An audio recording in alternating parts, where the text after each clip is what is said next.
Inteligencia social por Daniel Goleman. Capítulo 5. La anatomía de un beso. Todavía conservan muy vivo el recuerdo de su primer beso, un hito muy importante de su relación. Eran viejos amigos, pero, una tarde en que habían quedado para tomar té y estaban hablando de la dificultad de encontrar pareja, se miraron detenidamente durante una larga pausa. Luego, cuando estaban a punto de despedirse, sus miradas volvieron a cruzarse y una fuerza misteriosa les llevó a fundir sus labios en un beso. Años después siguen ignorando quién tomó esa iniciativa, pero todavía recuerdan perfectamente el impulso que les unió.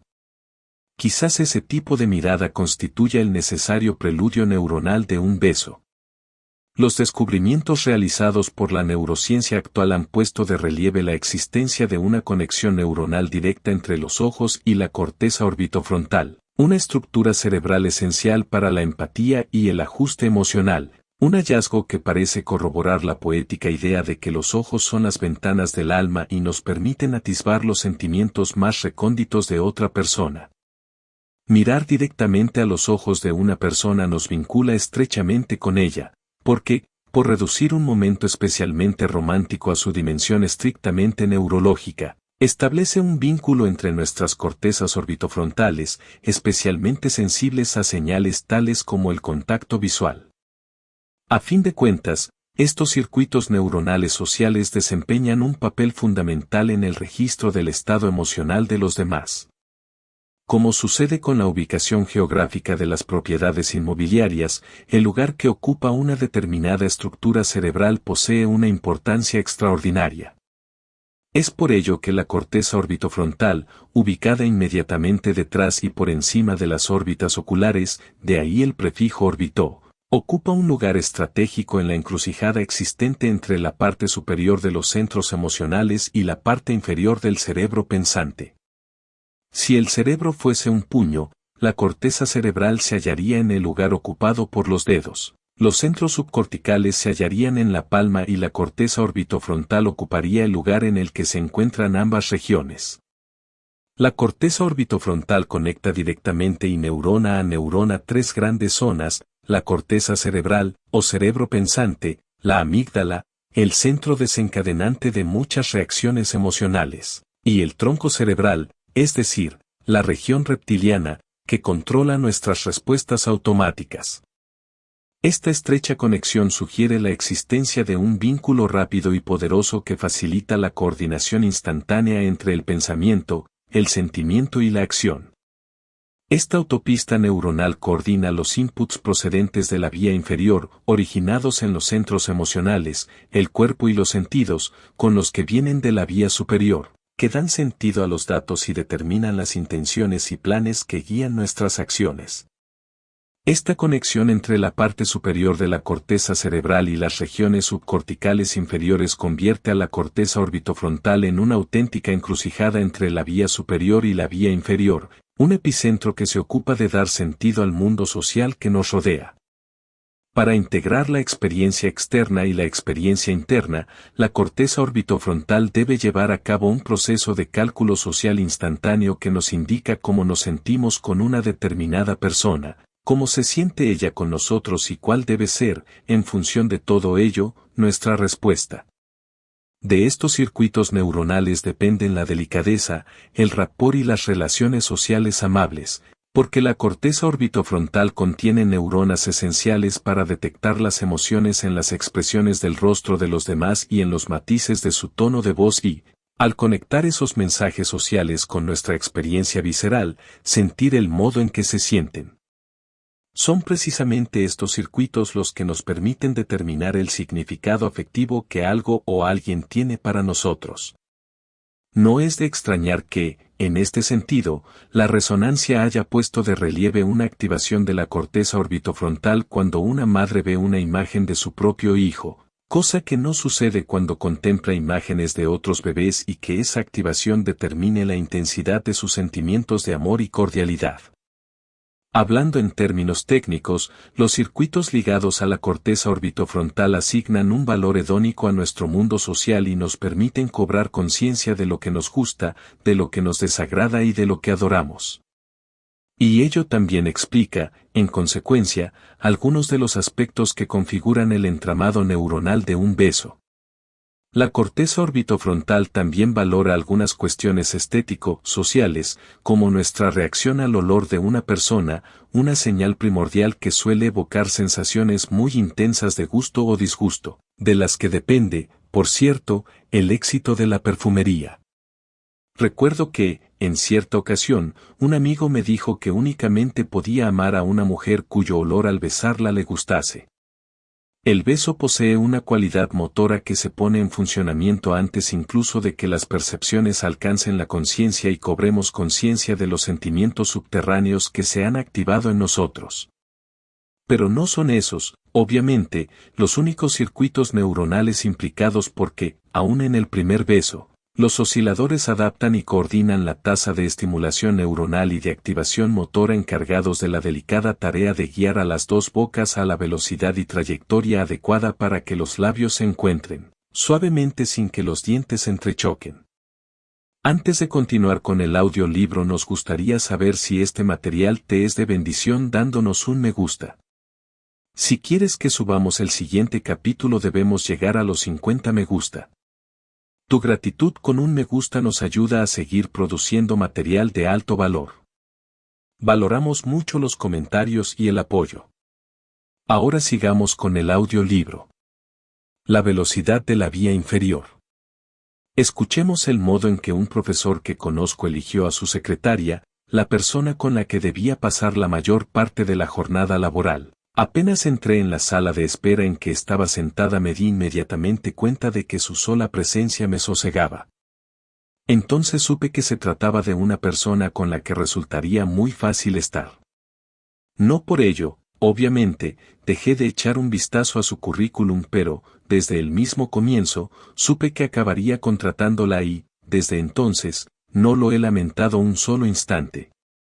Intuir si una persona nos gusta o no significa conjeturar si estableceremos con ella un buen rapport o, al menos, si nos llevaremos bien con ella. Pero ¿cómo seleccionamos, de entre toda la gente que nos rodea, a nuestros amigos, a nuestros socios o a nuestra pareja? ¿Cómo detectamos, en suma, a las personas que nos atraen y las diferenciamos de aquellas otras que nos resultan indiferentes? Gran parte de este proceso de toma de decisiones parece depender de la primera impresión.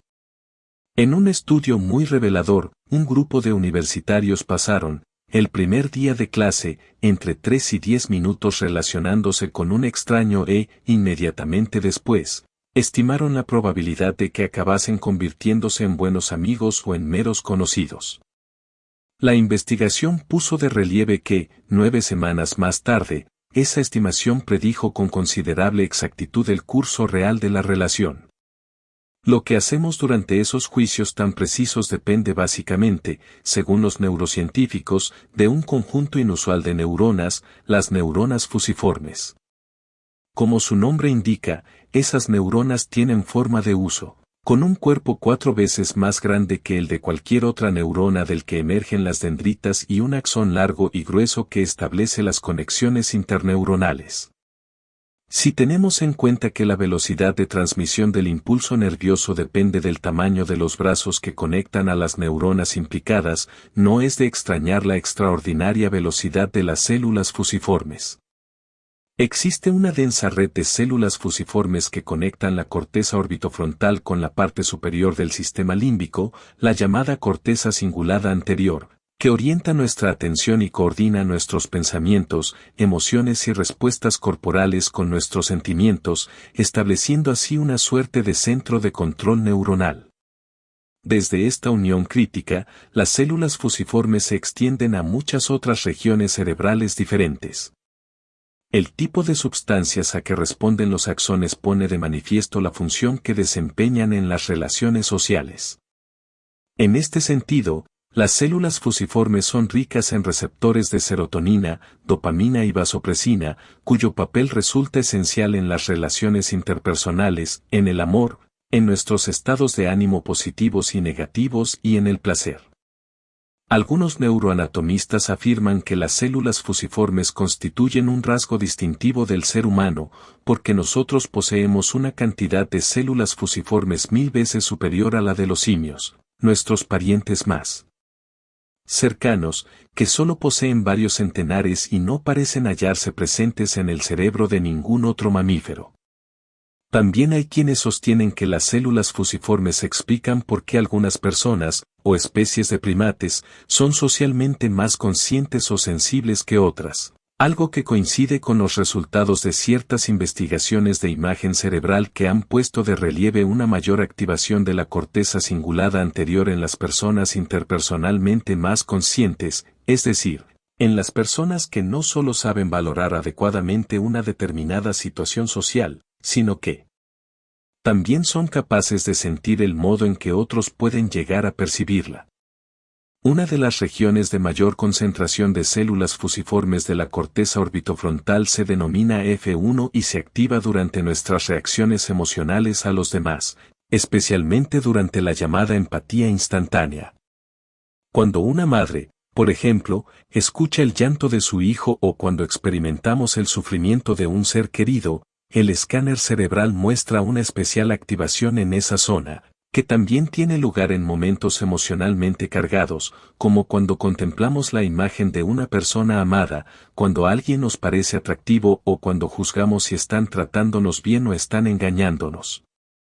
Otra región en la que también abundan las células fusiformes es la llamada área 24 de la corteza cingulada anterior, que se pone en marcha cuando experimentamos una emoción intensa y desempeña un papel esencial en nuestra vida social, orientando el despliegue y el reconocimiento de la expresión facial de las emociones. Esta región, a su vez, se halla fuertemente conectada con la amígdala, asiento de nuestras primeras impresiones y detonante también de muchos de esos sentimientos. La rapidez que caracteriza a este tipo de neuronas parece explicar la extraordinaria velocidad con que opera la vía inferior. Cuando conocemos a alguien, por ejemplo, nuestra sensación de gusto o disgusto puede presentarse antes incluso de nombrar lo que estamos percibiendo. Es por todo ello que las células fusiformes pueden explicar el modo en que la vía inferior nos proporciona una valoración instantánea de gusto o disgusto milisegundos antes de saber siquiera lo que ha ocurrido. Esos juicios sumarísimos, que dependen de las células fusiformes, desempeñan un papel muy importante para guiar nuestras relaciones interpersonales y, en consecuencia, nuestra vida social. Hacemos una breve pausa para pedirte un gran favor. ¿Podrías dejarnos un me gusta y un comentario? Nos es de gran valor y nos ayuda mucho. Ella vio lo que él estaba viendo. Poco después de su boda, Maggie Dorver, la protagonista de la novela de Henry James La Copa Dorada, visita a su padre, viudo desde hacía mucho tiempo, a un hotelito en el campo, entre cuyos clientes había una mujer soltera que parece mostrarse interesada en él. Después de echar un rápido vistazo, Maggie se da súbitamente cuenta de que su padre, que había permanecido soltero cuando debía cuidar de ella, se siente libre para volver a casarse y, en ese mismo instante, la mirada de su hija le dice que acaba de entender lo que él está sintiendo, sin haberlo mencionado siquiera. Sin intercambiar palabra, Adam, el padre de Maggie, tiene entonces la sensación de que ella vio lo que él estaba viendo. En ese diálogo silencioso, el rostro de ésta no podía ocultarle lo que albergaba en su mente y, a su manera, había visto lo que los dos estaban viendo. La descripción de ese breve episodio de reconocimiento mutuo ocupa varias páginas del comienzo de la novela y el resto de ese largo relato se ocupa de las consecuencias de ese singular momento de comprensión hasta que, finalmente Aaron vuelve a casarse. Henry James supo reflejar perfectamente la extraordinaria riqueza que puede transmitir una simple mirada. No es de extrañar que una expresión que dure tan un solo instante encierre volúmenes enteros de significado, porque estos circuitos neuronales están continuamente activos. Este radar neuronal está en funcionamiento aun cuando el resto de nuestro cerebro permanezca inactivo. Resulta muy interesante constatar que 3 de las 4 regiones neuronales especialmente más activas, que operan como Motores neuronales al ralentí prestos a responder a la menor necesidad, tienen que ver con los juicios interpersonales y aumentan su actividad cuando vemos o pensamos en las relaciones interpersonales. Un grupo de UCLA dirigido por Marco Iacoboni, uno de los descubridores de las neuronas espejo, y Matthew Lieberman, uno de los fundadores de la neurociencia social, han utilizado la resonancia para investigar el funcionamiento de estas zonas. Su conclusión es que la actividad por defecto del cerebro, es decir, lo que sucede automáticamente cuando no ocurre nada más, gravita en torno al mundo de las relaciones. La rápida tasa metabólica de estas redes neuronales sensibles a las personas pone de relieve la extraordinaria importancia que ocupa el mundo social en el diseño de nuestro cerebro. Bien podríamos decir que la actividad preferida del cerebro en reposo consiste en la revisión de nuestra vida social, algo que se asemeja a ver una y otra vez nuestro programa de televisión favorito. De hecho, esos circuitos sociales solo parecen aquietarse cuando nos ocupamos de una tarea impersonal, como analizar detenidamente un extracto bancario, una tarea que, como cualquier otra ligada al análisis de los objetos, requiere la puesta en marcha de las correspondientes regiones cerebrales. Quizás esto explique la ventaja que el cerebro atribuye al mundo interpersonal, que nos lleva a esbozar juicios sobre las personas décimas de segundo antes de lo que sucedería en cualquier otro caso. Cualquier encuentro interpersonal activa estos circuitos, esbozando juicios de gusto o disgusto que predicen si habrá o no relación y, en caso positivo, el curso que tomará. La progresión de actividad cerebral parte de la corteza cingulada y se expande, a través de las células fusiformes y la vía inferior, hasta otras regiones con las que está muy conectada, especialmente la corteza orbitofrontal y reverbera también en todas las áreas emocionales. Esta red proporciona una sensación general que, con la colaboración de la vía superior, permite esbozar una reacción más consciente, ya sea una acción directa o, como ilustra el caso de Maggie Verber, una simple comprensión silenciosa. El circuito neuronal que conecta la corteza orbitofrontal con la corteza cingulada anterior entra en acción cada vez que elegimos la mejor respuesta posible ante muchas alternativas. Estos circuitos valoran todo lo que experimentamos, asignándole un valor, de gusto o disgusto, y configurando así también nuestra misma sensación de significado, es decir, de lo que nos importa. Hay quienes actualmente afirman que este cálculo emocional refleja el sistema de valores fundamental en el que se basa el cerebro para organizar nuestro funcionamiento, aunque solo sea determinando nuestras prioridades en un momento dado. Es por ello que este nódulo neuronal resulta esencial para el proceso de toma de decisiones social y está muy ligado, por tanto, a las conjeturas que hacemos de continuo y acaban determinando el éxito o el fracaso de nuestras relaciones. Veamos ahora la asombrosa velocidad con la que el cerebro llega a esas comprensiones de la vida social. En el primer momento en que nos encontramos con alguien, estas áreas neuronales esbozan un juicio inicial a favor o en contra en cuestión de 500 milisegundos. Luego viene la cuestión del modo en que debemos reaccionar a la persona implicada. Una vez que la corteza orbitofrontal ha registrado claramente nuestra decisión, determina la actividad neuronal durante otro 20avo de segundo en el que las regiones prefrontales cercanas, operando en paralelo, proporcionan información sobre el contexto social y nos ayudan a esbozar una respuesta más adecuada al momento. La corteza orbitofrontal, usando los datos del contexto, elabora entonces la respuesta más equilibrada entre el impulso primordial, vete de aquí, y la que mejor funciona, como, por ejemplo, pergeñar una excusa para marchar, sin experimentar, por ello, esa decisión como una comprensión consciente de las reglas que guían la decisión, sino como una sensación de corrección. La corteza orbitofrontal, en suma, determina nuestra acción después de enterarse de cómo nos sentimos con alguien y lo hace inhibiendo la primera respuesta instintiva, que podría llevarnos a actuar de un modo que luego lamentaríamos. Esta secuencia no solo ocurre una vez, sino que lo hace de continuo durante cualquier interacción social. Nuestros mecanismos primarios de guía social se apoyan, pues, en una serie de tendencias emocionales, ya que nuestra acción será diferente si la persona con la que estamos nos gusta o nos desagrada, Y, si nuestros sentimientos cambian a lo largo de la interacción, el cerebro social se encarga de ajustar silenciosamente lo que decimos y hacemos al respecto. Lo que sucede en esos instantes resulta esencial para una vida social satisfactoria. Las decisiones de la vía superior. Una conocida me comentó, en cierta ocasión, que se hallaba muy preocupada por su hermana, a la que un trastorno mental había tornado muy proclive a los ataques de ira. La relación entre las dos era muy amable y cordial, pero, sin previo aviso, su hermana la acusaba y atacaba como si estuviera paranoica. Como me dijo mi amiga, cada vez que me acerco a ella, me daña. Así fue como empezó a protegerse de lo que experimentaba como una agresión emocional, espaciando sus encuentros, sin responder de inmediato a sus llamadas y esperando, en el caso de que su voz en el contestador sonase demasiado enfurecida, un par de días, para darle así el tiempo necesario para calmarse.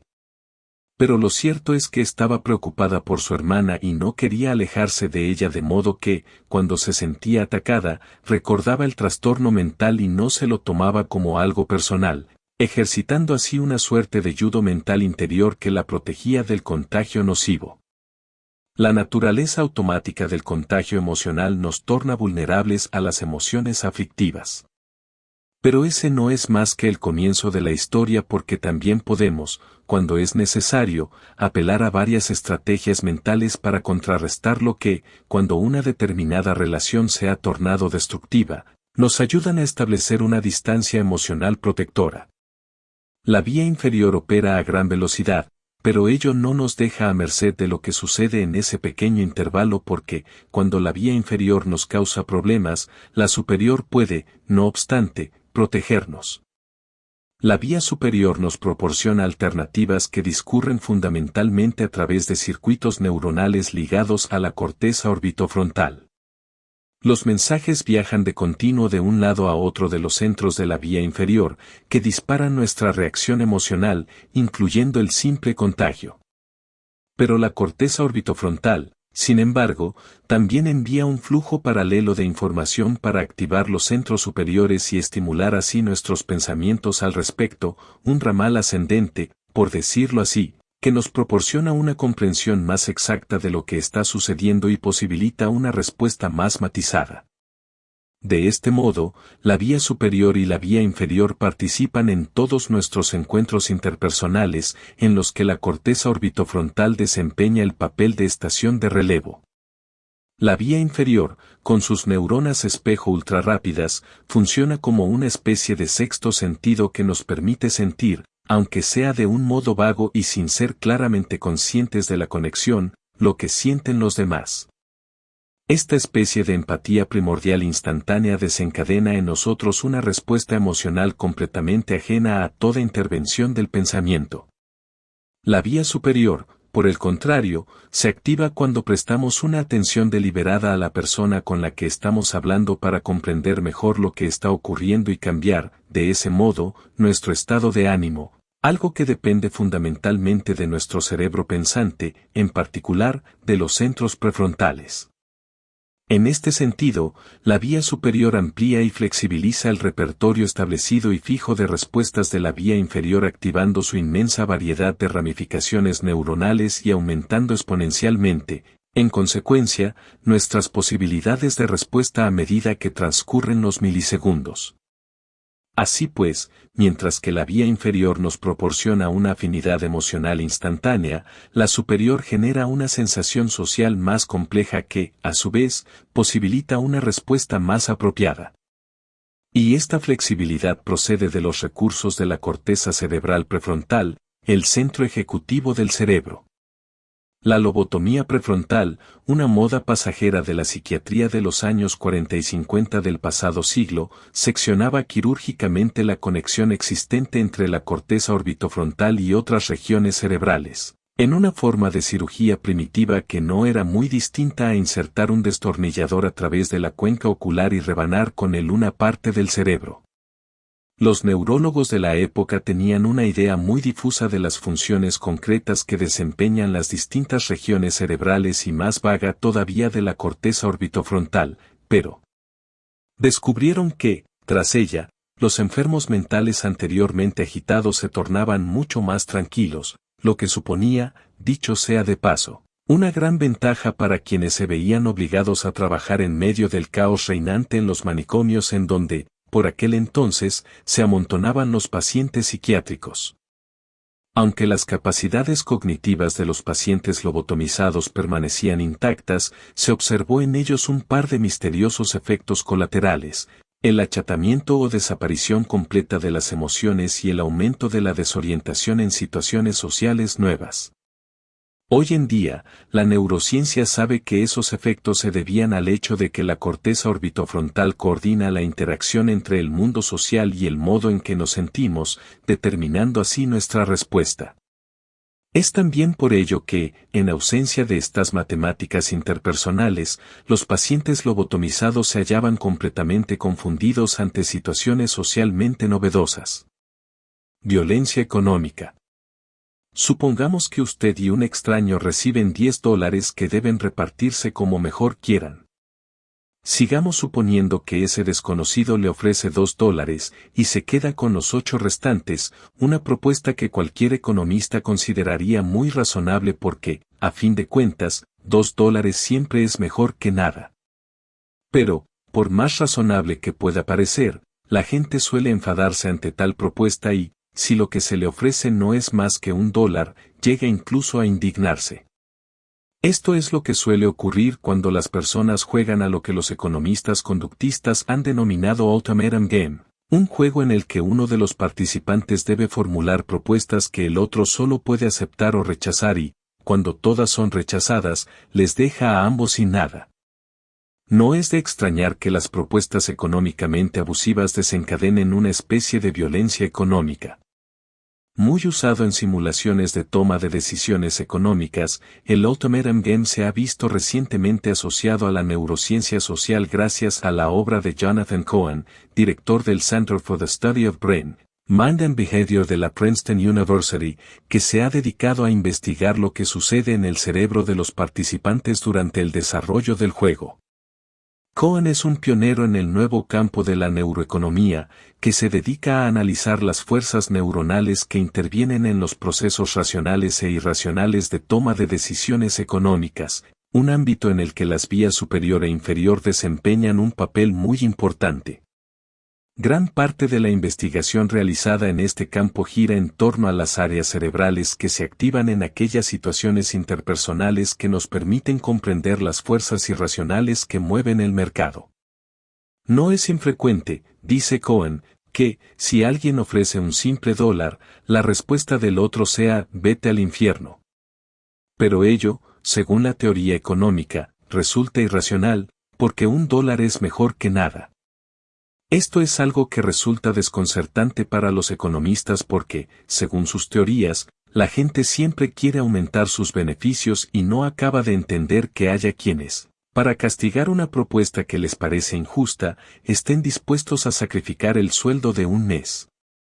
Este tipo de enfado es más frecuente cuando el juego tiene lugar en una sola ronda que cuando son varias las rondas que se juegan porque, en este último caso, aumentan las probabilidades de alcanzar un acuerdo satisfactorio. El ultimatum game no solo enfrenta a una persona contra otra, sino que también establece, dentro de cada una de ellas, un tira y afloja entre la vía superior y la vía inferior, es decir, entre los sistemas cognitivo y emocional. La vía superior descansa básicamente en la corteza cerebral prefrontal, esencial para el pensamiento racional. Como ya hemos visto, el área orbitofrontal yace en el fondo del área prefrontal y custodia las fronteras que la separan de los centros que rigen los impulsos emocionales de la vía inferior, como la amígdala, ubicada en el cerebro medio. Observando los circuitos neuronales que operan durante las transacciones microeconómicas que enfrentan a las vías superior e inferior, Cohen ha podido determinar la influencia de la corteza racional prefrontal y diferenciarla de las respuestas irreflexivas del tipo «vete al infierno», características de estructuras de la vía inferior como la ínsula que, durante ciertas emociones, puede reaccionar tan intensamente como la amígdala. El análisis de los escáneres cerebrales realizados por Cohen ha puesto de manifiesto que, cuanto más intensa es la reactividad de la vía inferior, menos racionales son, desde una perspectiva económica, las reacciones de los jugadores y que, cuanto más activa se halla el área prefrontal, más equilibrada, por el contrario, es su respuesta. En un ensayo titulado The Vulcanization of the Brain, una referencia a la hiperracionalidad característica de Mr. Spock, el personaje de Star Trek originario del planeta Vulcano, Cohen analiza la interacción entre el procesamiento neuronal abstracto propio de la vía superior, que valora cuidadosa y deliberadamente los pros y los contras, y la actividad de la vía inferior, más emocional y predispuesta a la respuesta inmediata, y llega a la conclusión de que depende de la pujanza de la región prefrontal, mediadora de la racionalidad. El tamaño de la corteza prefrontal es un elemento que nos distingue de los demás primates, que tienen regiones prefrontales mucho más pequeñas. A diferencia de lo que sucede con otras regiones cerebrales especializadas en una determinada tarea, estos centros ejecutivos requieren más tiempo para realizar su trabajo. Pero, como ocurre con el resto de los repetidores cerebrales multiuso, la región prefrontal es mucho más flexible y capaz de enfrentarse a un rango mucho más amplio de tareas que cualquier otra estructura neuronal. La corteza prefrontal, me dijo Cohen, ha transformado el mundo humano hasta un punto en el que ya nada es ya física, económica ni socialmente igual. La capacidad creativa de los circuitos prefrontales nos ayuda a esquivar los mismos escollos generados por el genio humano, como las guerras por el control del petróleo provocadas por el consumo de gasolina, la sobreabundancia de calorías de las granjas industrializadas, los delitos informáticos, etcétera, etcétera, etcétera. Si tenemos en cuenta que muchos de esos peligros y tentaciones se asientan en los deseos más primordiales de la vía inferior ante la explosión de oportunidades de autocomplacencia y abuso proporcionados por la vía superior, nos daremos cuenta de que nuestra supervivencia depende, en gran medida, de esta última. Como dijo Cohen, es cierto que ahora podemos acceder fácilmente a lo que queremos, como azúcar y grasas, pero todavía debemos aprender a equilibrar mejor nuestros intereses a corto y a largo plazo. Este equilibrio depende de la capacidad de la corteza prefrontal de decir no a los impulsos, y de negarnos, en consecuencia, una segunda ración de mousse de chocolate, o pensarnos lo mejor, y convertir así una respuesta violenta en otra más amable, en cuyo caso, la vía superior domina a la inferior. Decir no a los impulsos. Semana tras semana, un hombre de Liverpool, Inglaterra, jugaba a los mismos números de la Lotería Nacional, 14, 17, 22, 24, 42 y 47. Un buen día, mientras contemplaba las noticias en la televisión, se enteró de que esa misma secuencia había obtenido el premio de 2 millones de libras, pero entonces se dio cuenta de que, por primera vez, había olvidado echar a tiempo su boleto y, abrumado por la desesperación, acabó suicidándose. Esta tragedia aparece citada en un artículo científico sobre el remordimiento que se deriva de una decisión equivocada. Esos sentimientos se originan en la corteza orbitofrontal, despertando la punzada de recriminaciones y reproches que acabaron sacando de sus casillas a ese pobre jugador de lotería. Pero los pacientes que presentan lesiones en los circuitos de la corteza orbitofrontal carecen de ese tipo de sentimientos y jamás se lamentan, en consecuencia, de las ocasiones perdidas. La corteza orbitofrontal ejerce una influencia moduladora descendente sobre el funcionamiento de la amígdala, fuente de impulsos y oleadas emocionales ingobernables. Es precisamente por ello que, quienes tienen lesionados esos circuitos inhibidores, se comportan como niños que no saben reprimir sus impulsos emocionales y son incapaces, en consecuencia, de dejar de imitar el rostro de la persona con la que se encuentran. Y es que, al carecer de ese dispositivo de seguridad emocional, se encuentran a merced de las respuestas de la amígdala. Esos pacientes tampoco muestran la menor preocupación por errores sociales que atormentarían a otros. Así, por ejemplo, no tienen problema alguno en besar y abrazar a un completo desconocido, En contar chistes que harían las delicias del más escatológico de los niños de 3 años o en revelar alegremente sus más embarazosas intimidades a cualquiera que esté dispuesto a escucharles, ignorando incluso el escándalo que ello pueda ocasionar. Tal vez sepan explicar racionalmente las normas sociales del decoro, pero no muestran el menor empacho en olvidarlas y quebrantarlas, como si el inadecuado funcionamiento de la corteza orbitofrontal impidiera a la vía superior modular el funcionamiento de la inferior. La corteza orbitofrontal también funciona mal en el caso de aquellos veteranos de guerra que, al contemplar una escena bélica en las noticias de la noche o la explosión de un camión en una película, se ven desbordados por la emergencia de sus propios recuerdos traumáticos. Esta es una respuesta que se origina en una sobreexcitación de la amígdala que envía equivocadamente oleadas de pánico a cualquier señal que evoque vagamente el trauma original. En condiciones normales, la corteza orbitofrontal evaluaría adecuadamente esos sentimientos primordiales de miedo y llegaría a la conclusión de que no se haya sumido en el fragor de la batalla, sino viendo sencillamente la televisión. Mientras la vía superior la mantiene a raya, la amígdala no puede desempeñar el papel de chico malo del cerebro. En este sentido, la corteza orbitofrontal opera como centro de control que puede reprimir los impulsos límbicos procedentes de la amígdala. Así pues, cuando los circuitos de la vía inferior transmiten impulsos emocionales primordiales, como tengo ganas de gritar o estoy tan nervioso que quisiera salir corriendo, la corteza orbitofrontal los evalúa para tener una comprensión más exacta de lo que realmente está ocurriendo, estoy en una biblioteca o esta no es más que la primera cita, y los modula en consecuencia, actuando como una especie de freno emocional. En ausencia de este freno, nuestra respuesta resulta inadecuada. Veamos, por ejemplo, el caso de cierta investigación en la que estudiantes universitarios desconocidos acudieron a un laboratorio para conocerse virtualmente en un chat online, una investigación que puso de manifiesto que, cerca del 20% de esas charlas no tardaron en asumir tonalidades abiertamente sexuales y en las que no faltaron los términos explícitos, las representaciones gráficas y 28 hasta las propuestas más desinhibidas.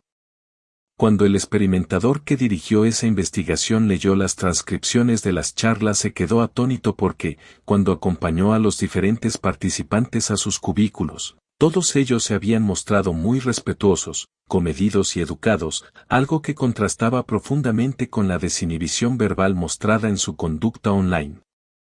Es de suponer que ninguno de ellos se habría atrevido a zambullirse en una conversación tan manifiestamente sexual en el caso de haberse tratado de un encuentro cara a cara.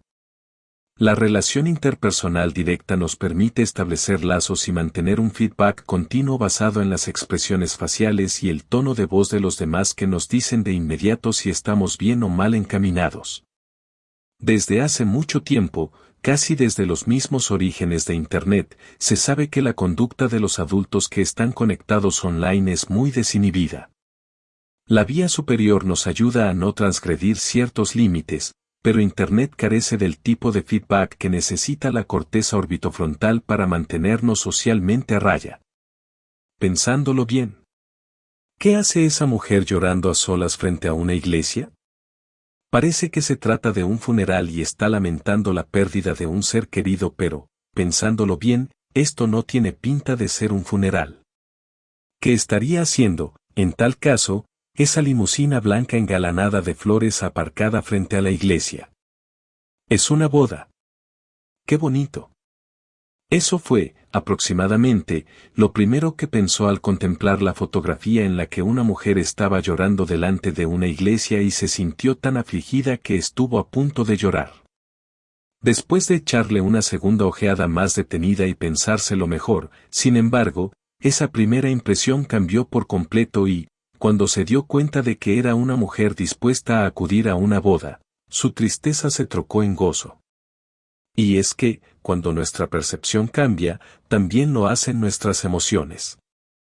Este episodio de la vida cotidiana se deriva de una investigación sobre los mecanismos cerebrales dirigida por Kevin Oxner que, a los 30 y pocos años, Se ha convertido en una de las figuras pioneras de esta disciplina en ciernes que emplea las nuevas técnicas de imagen cerebral de que hoy en día 30 dispone la ciencia. Cuando visité a Ochsner en su pulcra oficina, un oasis de orden en Schermerhorn Hall, la rancia conejera que aloja el Departamento de Psicología de Columbia, me explicó sus métodos. En la investigación realizada por Ochsner, un voluntario del Ramanuff Research Center de Columbia yace tumbado sobre una camilla dentro del largo y oscuro cilindro de un equipo de resonancia magnética, llevando sobre su cabeza una especie de pajarera encargada de registrar las ondas de radio emitidas por los átomos de su cerebro. Un espejo diestramente colocado en ángulo de 45 grados sobre la jaula proporciona una semblanza de contacto reflejando una imagen proyectada desde el extremo más alejado de la camilla, la zona en la que los pies del sujeto asoman del aparato. Pero, por más que se trate de un entorno escasamente natural proporciona, no obstante, una imagen muy detallada de la respuesta cerebral a determinados estímulos, ya sea la foto de una persona aterrada o, utilizando auriculares, la risa de un bebé. Los estudios de imagen cerebral que emplean estos métodos han permitido a los neurocientíficos determinar con una exactitud sin precedentes las regiones cerebrales que participan en una amplia diversidad de encuentros interpersonales. En la investigación dirigida por Ochsner con que iniciábamos esta sección, una mujer debía contemplar una fotografía y anotar claramente los pensamientos y sentimientos que la imagen le suscitase. Luego fue invitada a echar un nuevo vistazo a la fotografía y considerar más detenidamente la situación. Esa revisión fue la que le permitió pasar de la imagen inicial de un funeral a la de una boda, un cambio que debilitó los mecanismos neuronales desencadenantes de su tristeza. La secuencia neuronal es concretamente la siguiente: la amígdala derecha, el centro que desencadena las emociones más angustiosas, comienza llevando a cabo una valoración emocional automática y ultrarrápida de lo que está sucediendo en la fotografía, un funeral, y activa, en consecuencia, los circuitos de la tristeza. Esa primera respuesta emocional es tan espontánea y veloz que, cuando la amígdala dispara sus reacciones para activar otras áreas del cerebro, los centros corticales del pensamiento todavía no han acabado de analizar la situación. El disparo de la amígdala se ve corroborado y perfeccionado luego por los sistemas que vinculan los centros emocionales a los cognitivos, agregando así una tonalidad emocional a nuestra percepción.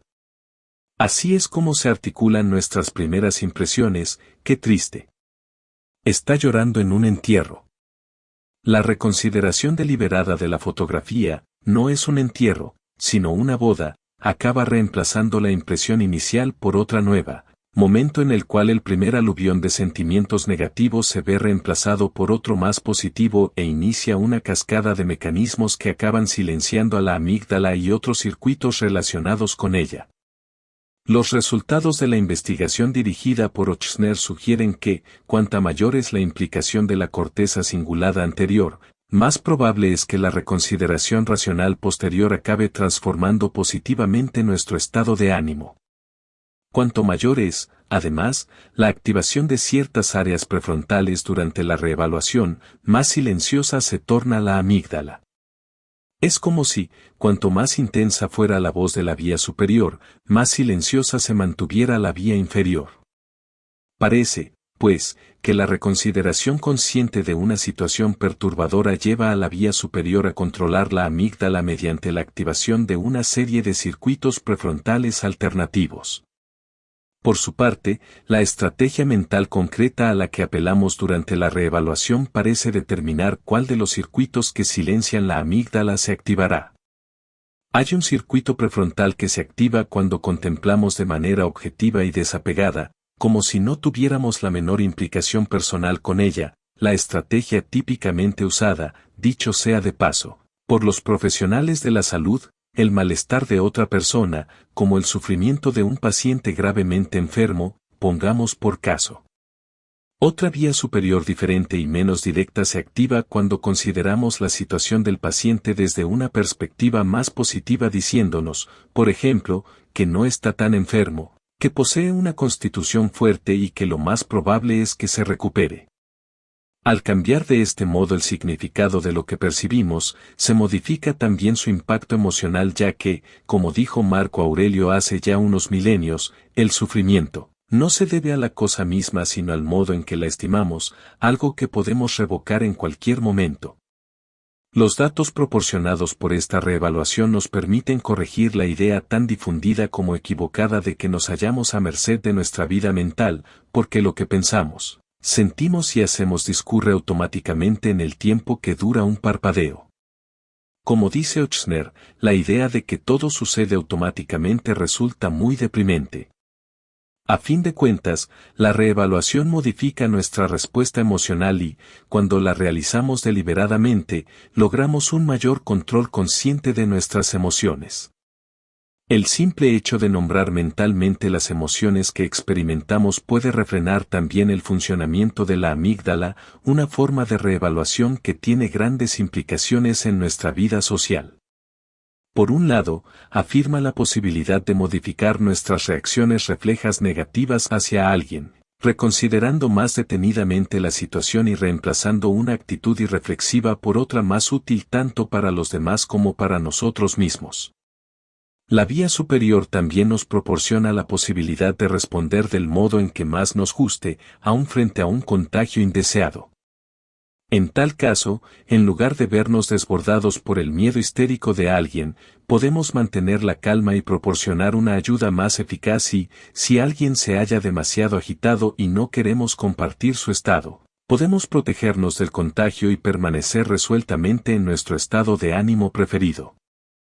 Son muchos los retos a los que nos enfrenta la vida y, si bien la vía inferior nos brinda una primera posibilidad de respuesta, la superior nos permite decidir la que realmente queremos dar. La remodelación de la vía inferior. David Guy tendría unos 16 años de edad cuando experimentó su primer ataque de ansiedad. Ocurrió en clase de inglés, cuando su maestro le invitó a leer en voz alta su redacción semanal. En ese mismo instante, su mente se vio desbordada por imágenes de sus compañeros de clase porque aunque, por aquel entonces, ya quería ser escritor y empezaba a experimentar con nuevas técnicas, sabía perfectamente que sus compañeros no tenían el menor interés en la escritura y no tendrían empacho alguno en burlarse de él. David se esforzó denodadamente en evitar lo que se imaginaba el mayor de los ridículos, pero ello no impidió que se viese paralizado por el miedo.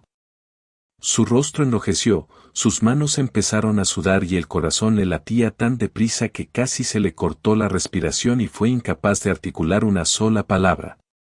Y lo peor era que, cuanto más lo intentaba, mayor era el pánico que experimentaba. Ese miedo escénico no desapareció con el paso del tiempo. Poco importó que el último curso fuese elegido delegado de clase porque, apenas se enteró de que debía pronunciar un discurso de aceptación, declinó la oferta. Años más tarde, después de haber publicado su primera novela a los 30 años de edad, David sigue sorteando como mejor puede ese tipo de situaciones y rechazando las invitaciones que recibe para hablar en público de su novela. Son muchas las personas que, como David Ga, tienen miedo a hablar en público. Las encuestas realizadas en este sentido demuestran que esa es la más frecuente de todas las fobias y que afecta a 1 de cada 5 ciudadanos de nuestro país. Pero el miedo escénico no es sino una de las principales modalidades que asume la fobia social, término con el que el Manual de Diagnóstico Psiquiátrico denomina a la ansiedad generada por situaciones que van desde el miedo a conocer gente nueva hasta hablar con personas desconocidas, comer en público o incluso usar un lavabo público. Como bien ilustra el caso de David, el primer episodio de este tipo suele presentarse en la adolescencia, pero el miedo dura toda la vida y quien lo padece hace lo que sea por evitar la situación temida, cuya misma perspectiva basta para desencadenar un ataque de ansiedad. El miedo al público tiene un extraordinario poder biológico. En tal caso, basta con que el sujeto imagine simplemente las críticas de la audiencia para que la amígdala responda desencadenando un aluvión de hormonas del estrés en lo que bien podemos considerar como el equivalente de un auténtico temporal fisiológico. Esos miedos aprendidos dependen parcialmente de los circuitos relacionados con la amígdala, Un conglomerado neuronal al que Joseph Ledoux denomina el centro del miedo y al que lleva estudiando desde hace varias décadas en el Center for Neuroscience de la New York University. Según Ledoux, las células de la amígdala en las que se registra la información sensorial y las áreas adyacentes que aprenden el miedo, desencadenan nuevas 39 pautas en el momento en que un miedo ha sido aprendido. Nuestros recuerdos son, en parte, reconstrucciones. Cada vez que evocamos un recuerdo, nuestro cerebro lo reescribe, actualizando el pasado en función de nuestros intereses y preocupaciones presentes. A nivel celular, recuperar un recuerdo significa pues, según Ledoux, reconsolidarlo, es decir, modificarlo gracias a una nueva síntesis proteica que nos permite almacenar lo actualizado. Cada vez, pues, que evocamos un recuerdo, reorganizamos su misma configuración química hasta el punto de que, la próxima vez que lo evoquemos, volverá tal y como se vio modificado. Los datos concretos de la nueva consolidación dependen de lo que aprendamos mientras lo recordemos y, si lo único que experimentamos es el fogonazo del miedo, no haremos más que profundizarlo. Pero la vía superior también puede aportar razón a la inferior porque si, en el momento en que experimentamos el miedo, nos decimos algo que alivie su presión, el mismo recuerdo suele recodificarse con menor intensidad. Así es como podemos aprender a evocar gradualmente el recuerdo temido sin experimentar la emergencia de la angustia en cuyo caso, según Ledoux, las células de la amígdala se reprograman y desarticulan el condicionamiento original del miedo.